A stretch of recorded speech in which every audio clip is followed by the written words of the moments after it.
Y esta tarde tenemos el privilegio de contar con la presencia de Alma, que sé que le da un poco de apuro porque la voy a presentar ahora. Y os voy a decir de ella que es psicóloga, antropóloga social y cultural, es también profesora de música, pero me gustaría destacar de ella que ya desde niña nos cuenta ella en su página que tuvo mucha suerte porque nació en una familia en la que la cultura era el pilar fundamental. Entonces ella desde pequeña se educó en un ambiente muy creativo, lleno de notas musicales, ha tenido siempre mucha afición por el teatro y también se ha formado en terapia gestal, corrígeme si me equivoco, Sí. O sea, es terapeuta gestal, especializada en duelo y otras técnicas de acompañamiento. Ha fundado también Rumbo, que es un centro especializado en educación emocional y crecimiento personal que se encuentra en Sevilla. Preside la Asociación Española de Educación Emocional, colabora con diferentes universidades y dirige el máster de Educación Emocional de la Universidad Pablo de Olavide. Bueno, pero yo me quedo, esta en la parte académica, dijéramos, la parte formativa. Pero me va a permitir, Alma, que cuando he leído toda tu historia, toda tu historia vital, pues me llama mucho la atención porque es muy joven. Parezco que soy más joven de lo que soy. No, pero eres joven. Nació, como ella dice, una tarde de San Juan, que es el día más largo del año. Podemos decir el año, porque eres muy joven. Sí, del 80, soy ochentera, total, ochentera. Pero claro, me llamó la atención porque con 40 años y le ha dado tiempo a hacer un montón de cosas. Primero, se ha recorrido medio mundo, pero no queda ahí la cosa. Yo lo que destaco de ella, porque yo creo que es lo que más vale en una persona, es su calidad humana, porque durante toda su adolescencia y juventud ha sido voluntaria de diferentes movimientos asociativos, de diferentes entidades con necesidad, que ella ha estado siempre dispuesta a colaborar en todo lo que ha podido. Y a lo largo de su vida hay un acontecimiento, una pérdida familiar, y eso le hace replantearse su vida y decide tomar otro camino en su vida, decide darle un rumbo. Y es cuando más profundiza en el tema de las emociones, la psicología y todo lo que conlleva. Y precisamente fue en el desierto de Marruecos, corrígeme, ¿no? Sí, tal cual. Donde ella se da cuenta que tiene una necesidad de un compromiso social. Y yo creo que una persona comprometida socialmente dice mucho de ella. Así que, ya sin más, ¿o quiere añadir algo? Que tengo 3 hijos, que es mi otro trabajo. Menos mal que lo has dicho. Alma, me había quedado en uno. No, en 3. Tengo uno de 15, uno de 10 y una de 5, con lo cual tengo en secundaria, en primaria y en infantil. Toco los 3 palos. ¿Habéis visto lo que ha corrido con 40 años que tiene nada más? Bueno, pues ya sin más, seguro que vamos a aprender un montón de ella, Alma, gracias. Y comparte tu saber con nosotras, ¿vale? Muchas gracias. Gracias.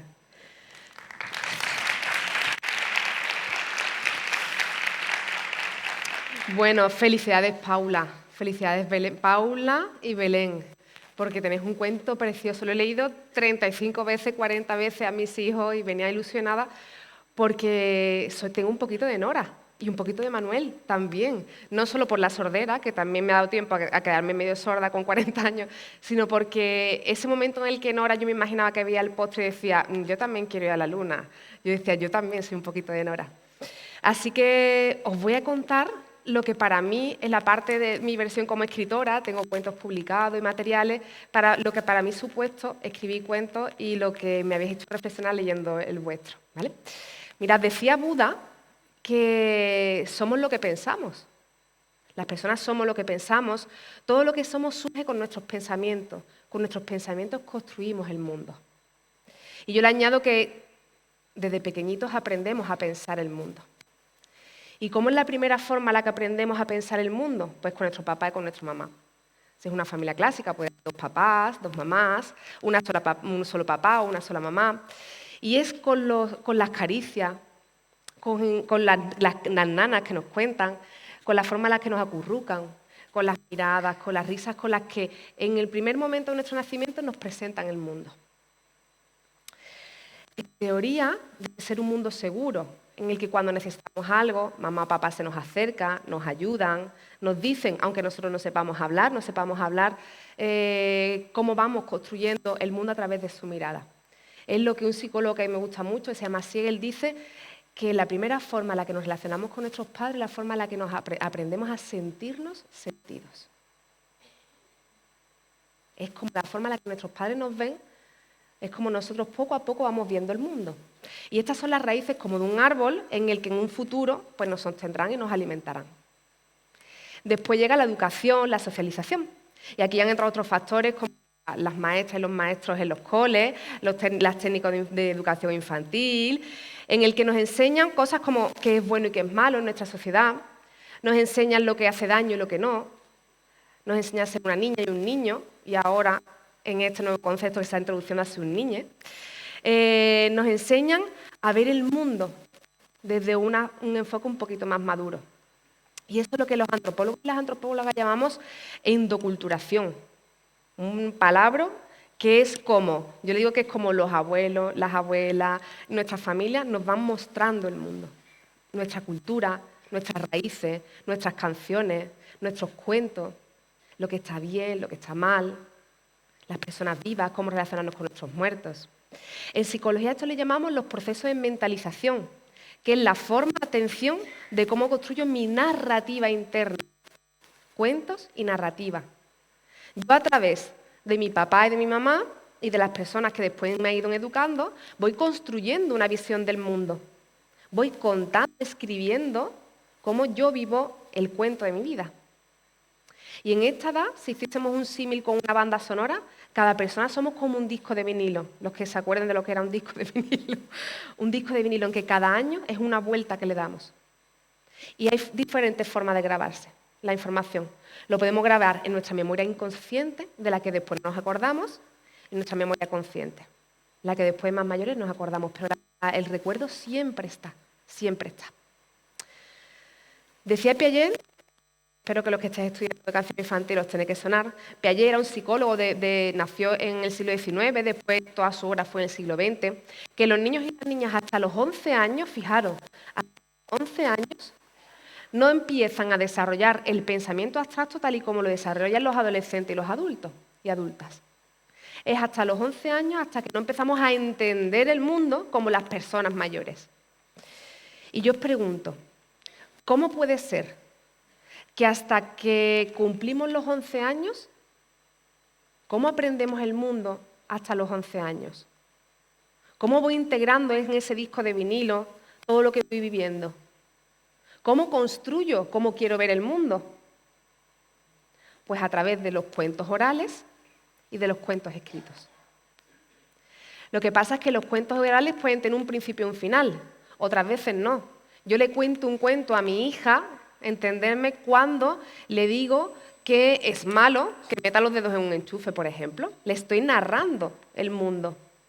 Yo le cuento un cuento a mi hijo cuando viene triste del colegio porque hay un amiguito, una amiguita que le ha dicho algo que le ha dolido y yo le narro cómo quiero que él procese toda la información.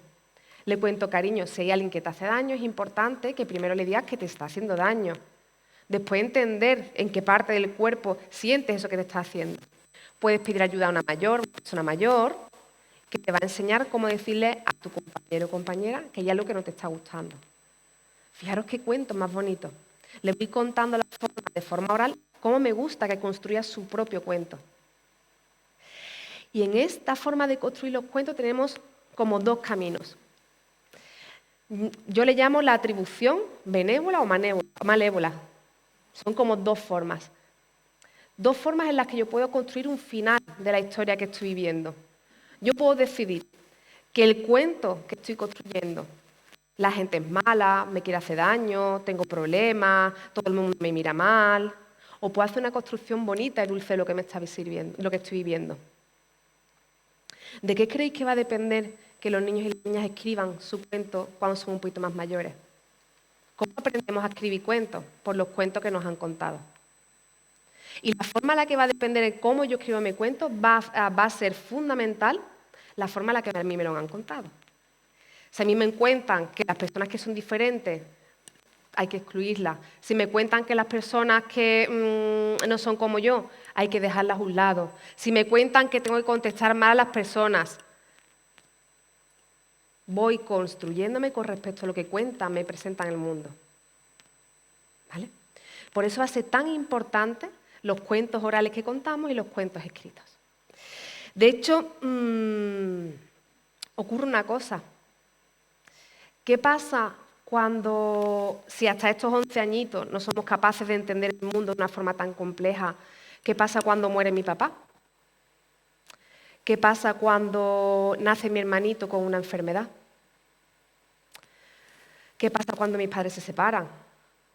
O cuando veo un cartel que dice el primer hombre que pisó la luna y yo quiero pisar la luna, pero no pone que también las mujeres pueden pisar la luna. ¿Qué pasa cuando veo que en mi familia se hacen daño y se gritan? O cuando alguien me pega en el cole porque soy diferente, por mi color de piel, por mi forma de hablar, por mi forma de ser, por los audífonos de Manuel. ¿Vale? Como no tenemos forma de comprender el mundo porque somos muy pequeñitos, necesitamos poner el mundo fuera. Y la única forma que tenemos de poner el mundo fuera es a través de los cuentos. Es la única forma en la que yo entiendo lo que puede estar pasando Nora cuando ve ese cartel. Y ahora puede ser que yo me sienta un poquito Nora. La única forma de entender que Manuel lo pasa mal porque tiene audífonos y lo pueden discriminar es leyendo lo que está pasando a Manuel.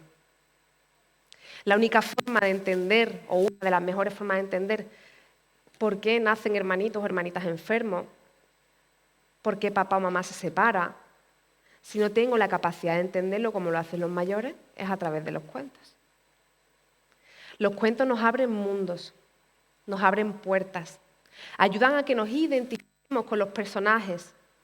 Yo puedo no saber cómo gestionar que mi papá falleció o ha fallecido, y si leo un cuento en el que la protagonista perdió a su papá y me cuenta cómo ella lo resolvió, me va a ayudar a sentirme identificada y decir, es que hay personas, hay niños y niñas como yo que le pasan estas cosas. Y entonces me fijo en la historia de Mar, que es una de mi pandilla, de mis cuentos, y Mar pues le explica a través del cuento su historia. Cómo se enfada, cómo ríe, cómo llora. Y aprende que hay finales que yo puedo incorporar en mi vida. ¿Qué pasa con las niñas o con los niños que leen continuamente carteles de personas que quieren ir a la luna y se quieren ver ellos también? Que lo ven y dicen, yo leo el cuento de Nora, digo, yo también puedo plantearme ir a la luna y puedo hacer esa lista de cosas que tengo que hacer para ver cómo entrenarme a ir a la luna. Y si Manuel le dice a Nora que no pasa nada, que respire tranquilita, porque hay adultos que se confunden y se equivocan, ¿verdad? Nora puede decir, es que a lo mejor la persona que no confiaba en mí también se estaba equivocando. Los cuentos orales o escritos son la única forma que tienen los niños pequeños para entender el mundo y las niñas pequeñas. Y aunque pensemos que no hacen tanto efectos, si yo os pregunto por cuentos de cuando erais pequeña o cuentos que os contaban vuestras abuelas, vuestros abuelos, vuestras mamás, vuestros papás cuando erais pequeños, seguro que hay alguno de los que os acordáis. ¿Alguien recuerda algún cuento de cuando era pequeña o era pequeño? Venga, ve por allí.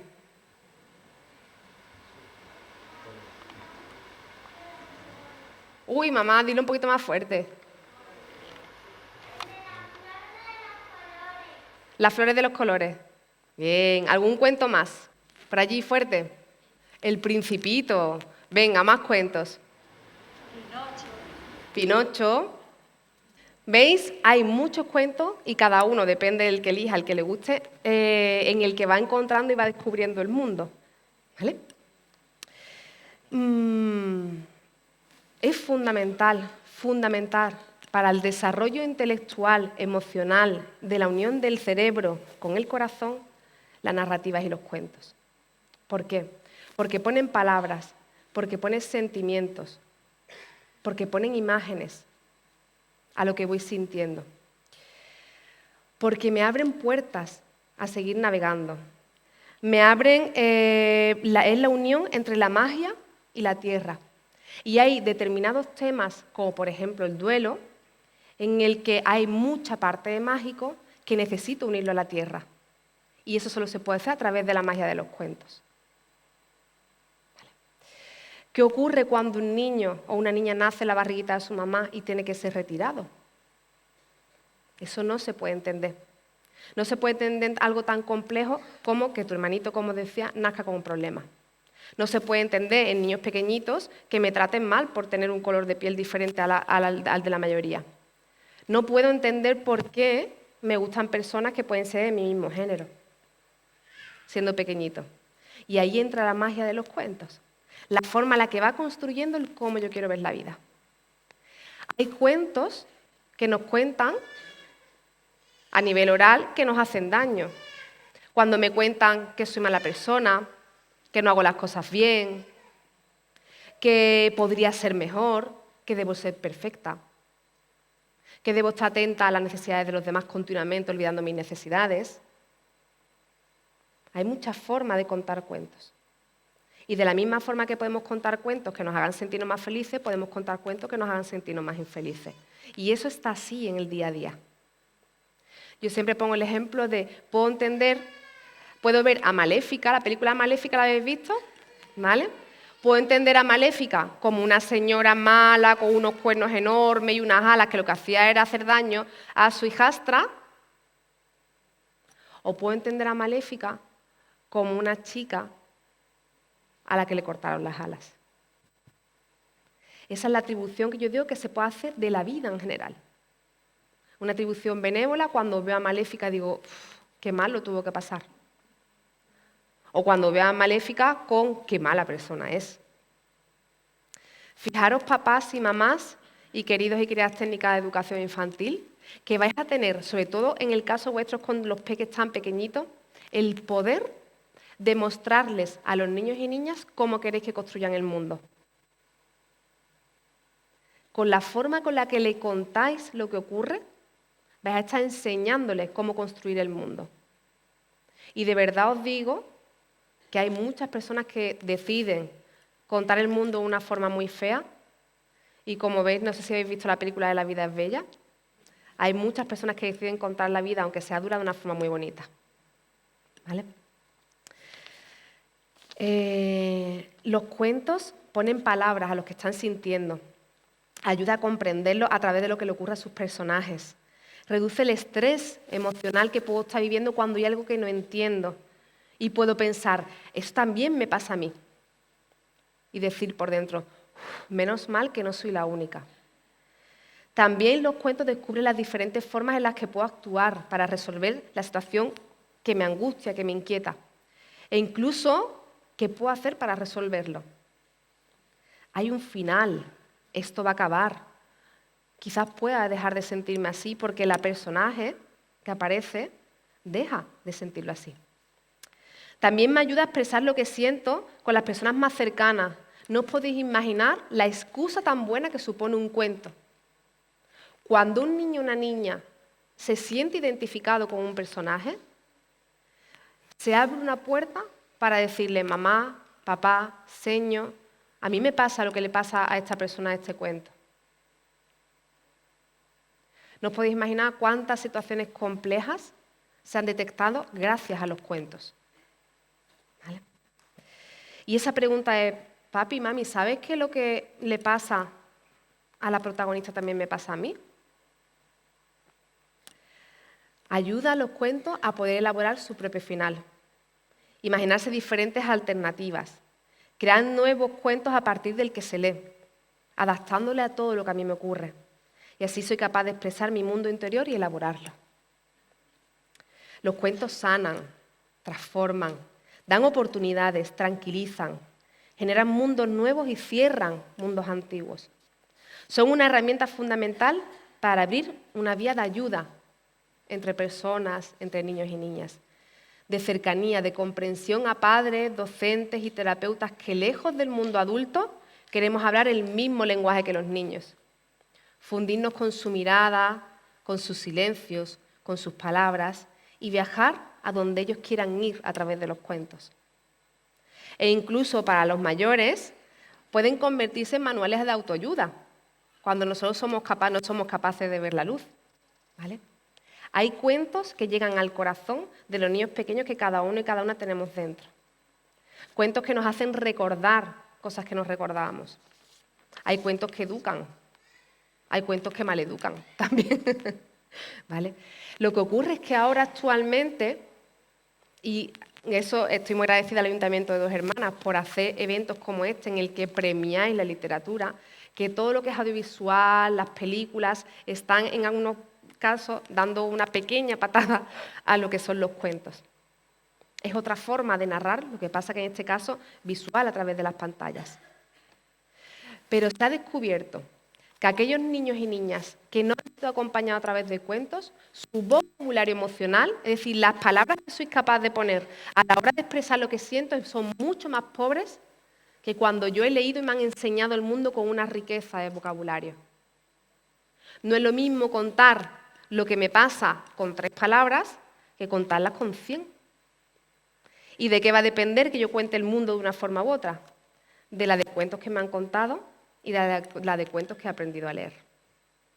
¿Vale? Va a ser fundamental. Y pensad además que cuando somos pequeñitos, todo lo que contamos los mayores a los niños se queda grabado. Se queda grabado en nuestra memoria más inconsciente de ese disco de vinilo. ¿Vale? Después nos sale un poquito más adelante.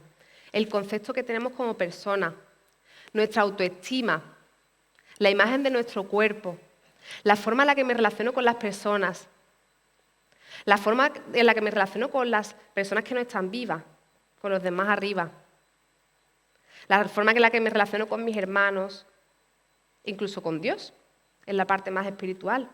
Todo eso lo aprendemos a través de los cuentos que contamos los mayores a los pequeños.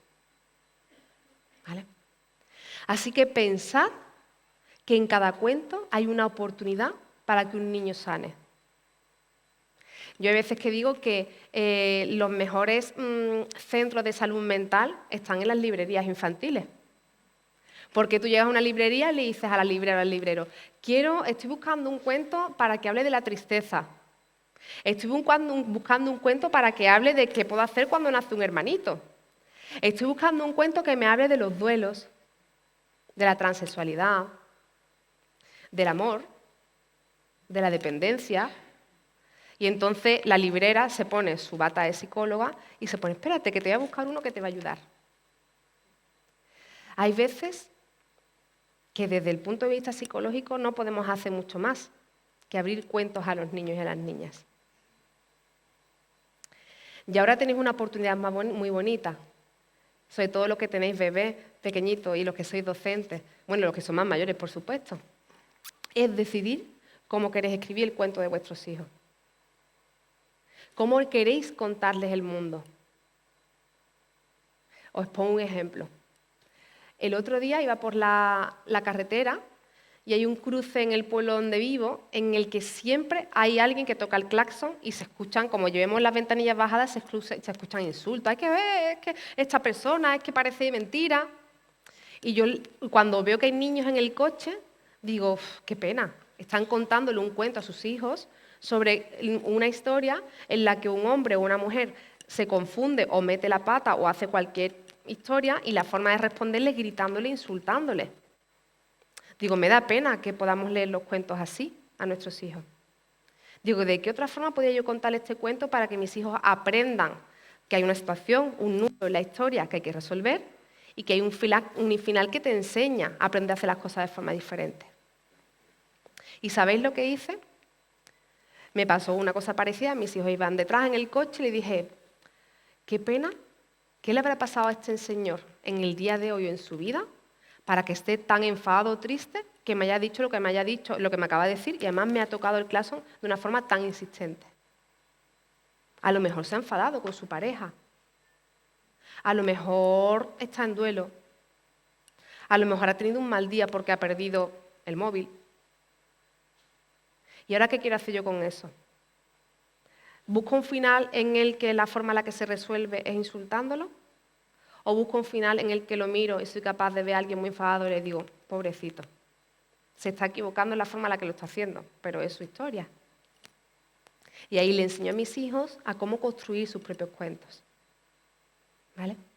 Una vez había un señor que iba en el metro y se encontró a un papá con 3 niños. Era en Londres y los niños estaban portando fatal. Se subían por las barras, se subían por las sillas. Una cosa, ¿cómo él se contó el cuento? Hay que ver qué niño, es imposible, mirad qué padre, no es capaz de educar a estos hijos, no le pone límite, no le pone normas. Y él, enfadado con la historia, con el cuento que estaba construyendo, se acercó al papá. Le dijo, perdone, ¿no le da vergüenza de ver a sus hijos montando la que están montando? Y el hombre lo miró, le dijo, perdónelos, venimos de enterrar a su madre. Y él dice que en ese momento decidió que a partir de ahora, en ese momento, iba a decidir construir los cuentos de forma diferente. Iba a construir los cuentos para que la sensación que tuviera a la hora de leerlos fuese agradable. Iba a dar la oportunidad de entender que hay cuentos que se escriben con mucho dolor de personas que no saben escribir de otra forma. Iba a dar la oportunidad de preguntar por qué se escriben los cuentos también de esa forma. ¿Vale? Y le cambió la vida radicalmente. De hecho, tiene unos libros preciosos sobre eso, precisamente. ¿Vale? Así que, gracias, Paula, gracias, Belén. Gracias por hacernos sentirnos un poquito Nora y un poquito Manuel. Gracias por ser valiente y visibilizar un tema tan importante como es la igualdad de género, la igualdad de oportunidades. Gracias por hacer tan sensible a Manuel y contarnos a un Manuel que con sus dificultades es capaz de hacer Nora ver que los mayores nos equivocamos también. Gracias por poner a esa maestra que valida y le dice que ella puede. Gracias por poner también a un maestro que no sabe hacerlo de otra forma y que podemos entender que las personas mayores también se equivocan. ¿Vale? Gracias por poner a ese gato tan gracioso que ayuda a Nora a hacer sus listas. Gracias por los saltos también en la cama. ¿Vale? Y gracias por mostrarnos que todo es un poquito posible, si lo intentamos, como decís. ¿Vale? Así que os invito a que reflexionéis sobre la importancia de los cuentos en nuestra vida. A que veáis que con cada niño y cada niña se abre un mundo súper interesante. ¿Vale? A que, como le pasaba al Principito, que cuando él enseñó el dibujo de ese dibujo tan abstracto en el que él pensaba que era una serpiente que se había comido un elefante, no rompáis las historias de vuestros hijos y lo tiréis diciéndole que es un sombrero. Porque igual que se quitan las ganas de pintar, también se pueden quitar las ganas de escribir. Todos los cuentos son bonitos y todos aportan algo de información. De hecho, invitad, cuando esté ocurriendo algo, a que escriban. O por lo menos que lo expresen y vosotros lo escribís. Y sobre todo, a contar las historias de aquello que puede ayudar a vuestros hijos e hijas a elaborar lo que están sintiendo. ¿Vale? Es la mejor forma de desarrollar la inteligencia emocional de vuestros hijos, les afrontarse al mundo de una forma mucho más sana. Así que gracias, Rafael, gracias al Ayuntamiento de Dos Hermanas por este evento tan bonito. Y aquí doy un pequeño homenaje familiar, porque mi abuela, que fue la que me enseñó a escribir, falleció con 94 años con 9 tomos de su biografía escrita desde pequeñita. ¿Vale? Empezó a escribir prácticamente en la Guerra Civil y terminó con 9 tomos que le publicamos. Y fue la que me enseñó a mí a contar, a pensar cómo quería contar el mundo. De hecho, el primer recuerdo que tengo del primer cuento que escribí fue precisamente en el intento de entender por qué había muerto mi abuelo. Y recuerdo que estábamos en una feria del libro en el que los niños y niñas nos dejaban escribir y nos ponían un ilustrador, imaginaros qué suerte, nos ponían un ilustrador gratis para nosotros. Cada niño escribía un cuento, sobre todo la parte gratis, ¿verdad? Y nos ponía un ilustrador que le daba forma.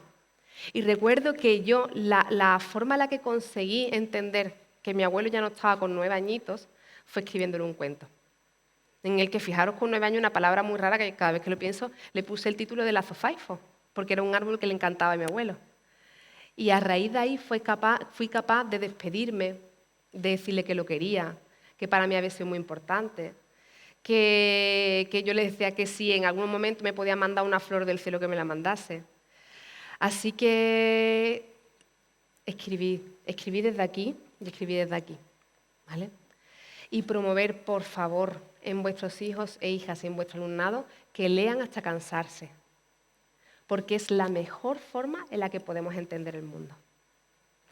Así que gracias, chicas, por vuestro trabajo. Lo unimos al mundo de esta literatura terapéutica, ¿vale? Y espero de verdad de corazón que escribas muchos más y que ilustres muchos más. Así que un besito.